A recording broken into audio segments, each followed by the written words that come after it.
Shin pun kembali menyorot Lukan yang sedang memberi laporan hasil observasi yang sudah mempertaruhkan nyawa dan masa depan gemilangnya kepada pejabat di kerajaan Velden. Di sana, Lukan mengatakan bahwa ia berhasil menemukan sarang necromancer yang berada di bawah Gunung Tempus tanpa harus meminta Sherlock terlebih dahulu karena ia berhasil menyamar jadi begundal meski ujung-ujungnya akunnya kena banned permanen dari klan. Dan di sana Lukan mengatakan bahwa sepertinya sebentar lagi para sekte topeng tengkorak-tengkorakan itu akan segera menyatakan open war dalam waktu singkat. Mendengar pernyataan tersebut, pejabat Velden pun segera mengeluarkan surat perintah untuk dikirimkan ke pangkalan militer Fort Zuka, yang mana surat tersebut berisi perintah memberantas necromancer sebelum terjadinya invasi. Singkat cerita, Nika dan Lukan pun pergi ke pangkalan militer Fort Zuka untuk mengantar surat perintah tersebut, dan sesampainya Nika dan Lukan di Fort Zuka, mereka bertemu dengan sang kapten yang rupanya Lukan mengenali sang kapten dan sang kapten mengenali Lukan. Intinya kedua kepala kotak ini saling kenal, namun alih-alih saling memberi salam, entah itu salam pramuka atau salam dari Binjai, sang kapten justru mengeluarkan tutur kata yang begitu menyayat hati, ginjal dan paru, yang mana ia menyinggung status Lukan yang merupakan mantan kriminal yang pernah tersegel di penjara. Tentunya hal ini membuat Lukan kesal sekaligus malu karena selama ini ia sudah berusaha menyembunyikan status mantan napinya dari Nika dan sekarang harus terbongkar begitu saja dari cangkem sang kapten. Sebelumnya, perkenalkan kapten kita kali ini bernama Kapten Kiyoshi yang tertulis di surat perintah untuk melakukan penyerangan ke markas necromancer.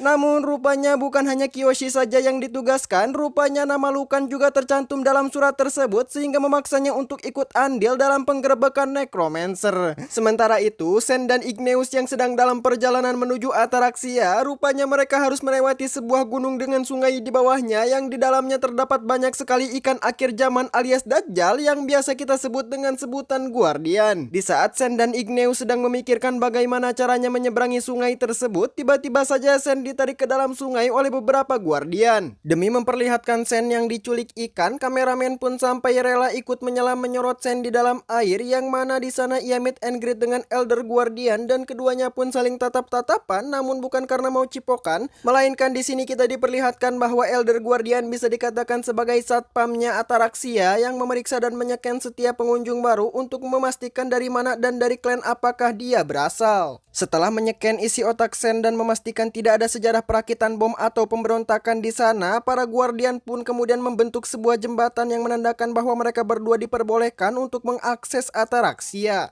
Shin pun kembali berpindah menyorot para Ardoni yang tengah berduka atas penyergapan klan Voltaris terhadap desa-desa di Ardonia yang menyebabkan meregangnya nyawa puluhan Ardoni yang salah satunya merupakan Taleo Sendaris. Malamnya, para master pun langsung mengadakan rapat paripurna mengenai tragedi naas yang baru saja menimpa Ardoni. Di sana barulah mereka percaya